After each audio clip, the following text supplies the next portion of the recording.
Oke, jadi kali ini aku mau sedikit menjelaskan tentang portofolioku sendiri ya. Jadi aku udah ganti portofolio web tuh sekitar 4 kali, dan ini semoga aja yang terakhir ya. Perbedaannya apa dengan yang sebelum-sebelumnya? Ini lebih menarik aja untuk dibahas. Jadi banyak banget pertanyaan kayak gimana sih cara bikin portofolio yang baik gitu, terutama untuk developer nih.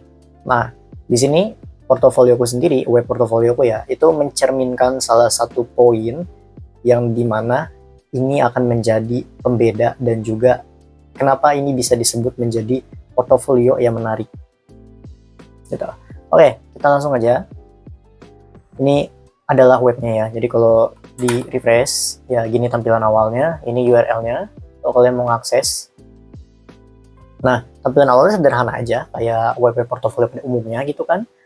Siapa aku, terus juga apa kerjaanku, dan lain-lain. Nah, terus pembedanya dengan portofolio yang lain itu ada di AI. Jadi di sini aku integrasikan AI, DaVinci.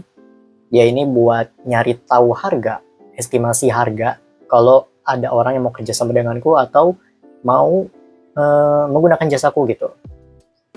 Jasaku ada di mana? Servisnya tuh ada apa aja? Nah, ada di sini. Jadi ini servis-servis yang aku tawarkan ke orang-orang. Oke, kita balik lagi ke home. Di sini adalah project-project aku sendiri yang sudah bisa dibilang tuh untuk dipamerkan lah gitu. Detailnya ada di sini, tapi ini ke about me dulu dan lain-lain. Nah, ini masih standar ya. Nah, ini projectnya. Ini yang menarik tuh ada di sini justru. Project ini itu semua ngambilnya tuh dari GitHub. Jadi aku nggak ada fitur login di aplikasi ini, terus juga nggak ada input-input lagi. Kan kita kalau bikin web portfolio tuh biasanya suka input dulu kan, entah itu login dulu, terus lalu di input, lalu nanti muncul di sini. Tapi di sini web portfolioku aku nggak mau pakai itu lagi. Kenapa? Karena aku males. Kalian juga males kan pasti sebagai developer buat input-input lagi, pengennya tuh udah sekali jadi, input sekali langsung muncul di banyak tempat gitu. Nah, ini yang aku terapkan. Jadi project ini semuanya tuh ngambilnya dari GitHub. GitHub aku sendiri ya, GitHub pribadi. Jadi kalau kita klik salah satu aja, nah ini detail lah. Detailnya juga ini ngambilnya dari readme yang aku tulis di dalam GitHub. Termasuk gambarnya juga. Oh, persis kan kayak GitHub kan di sini. Oh, ini juga tampilannya tuh kayak GitHub persis tuh. Yang bisa tinggal di copy paste doang. Gitu. Terus juga ini webnya tuh udah aku bikinin menjadi bilingual. Ada dua bahasa. Yang pertama tuh bahasa Indonesia, yang kedua tuh bahasa Inggris. Defaultnya tuh bahasa Inggris. Kalau mau ngubah tuh ada di sini. Jadi defaultnya tuh English. Kalau kita ke bahasa Indonesia, dia bakal ngubah semuanya, termasuk detail atau isi dari project itu menjadi bahasa Indonesia. Nih, kita lihat. Di sini pas aku ubah ke bahasa Indonesia, dia berubah tuh jadi bahasa Indonesia. Oke, pretty cool, right?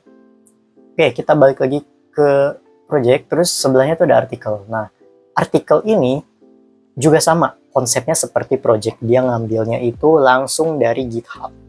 Cuma, akunnya beda.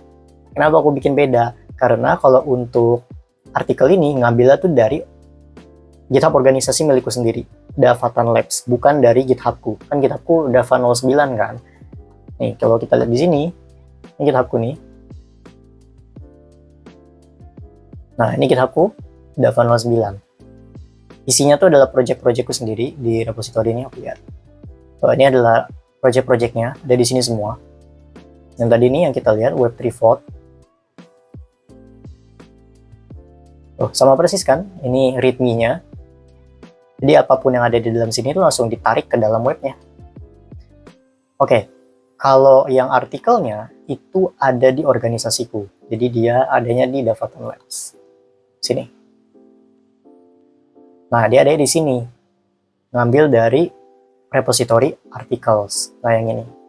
Tapi konsepnya sama. Dia ngambil dari GitHub, terus langsung ditarik ke sini. Apa yang diambil? Readme-nya juga. Atau markdown-nya lah. Nah, sama persis nih, seperti yang ada di dalam GitHub-nya. Kalau bahasa Indonesia, kita coba dulu bahasa Inggris. Biar enak dilihat. Nah, gitu.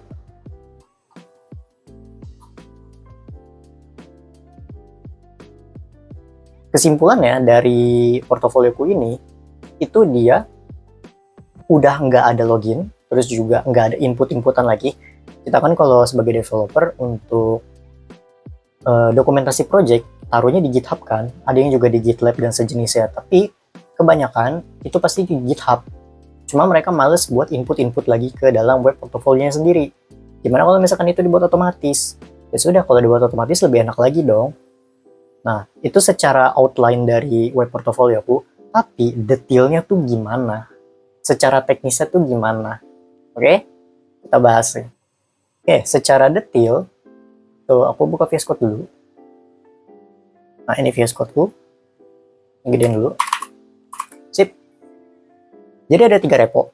Yang pertama tuh API, terus AI sama UI. Teknologinya untuk UI aku pakai Next.js. Kalau dilihat dari package-nya, ada Next.js. Mana sih Next? Nah, ini deh, Next.js. Nah, kalau kalian sadar ini kenapa banyak banget, nah betul sekali, ini vibe coding. Nah, lalu untuk API-nya, di sini aku pakai Nest.js. Nih, ada Nest CLI kan. Ini pakai Nest.js. Terus untuk AI-nya, sudah pasti pakai Python.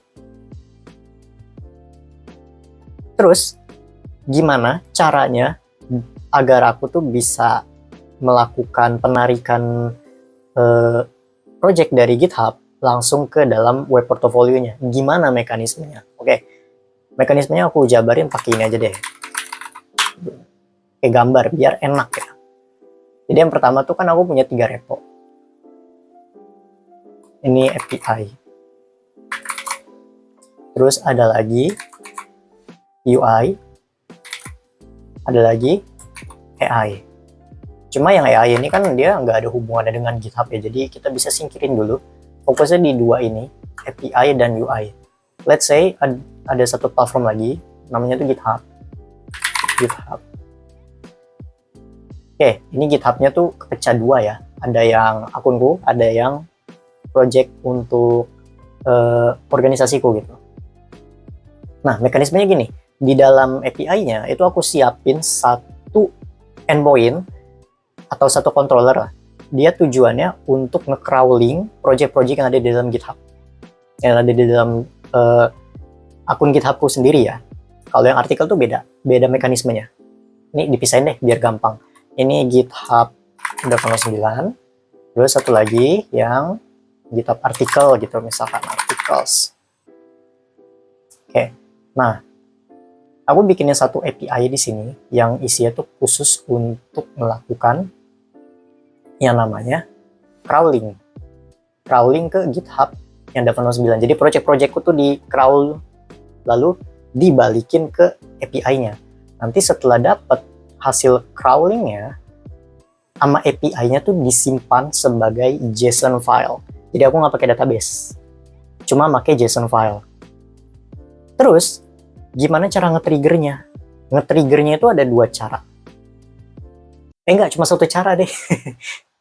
Nge-triggernya tuh setiap jam 12 malam, mau dia ada project baru atau nggak ada project baru, dia akan nge-crawling. Jadi aku bikinin cron job setiap jam 12 malam. Cron for crawling at 12 AM.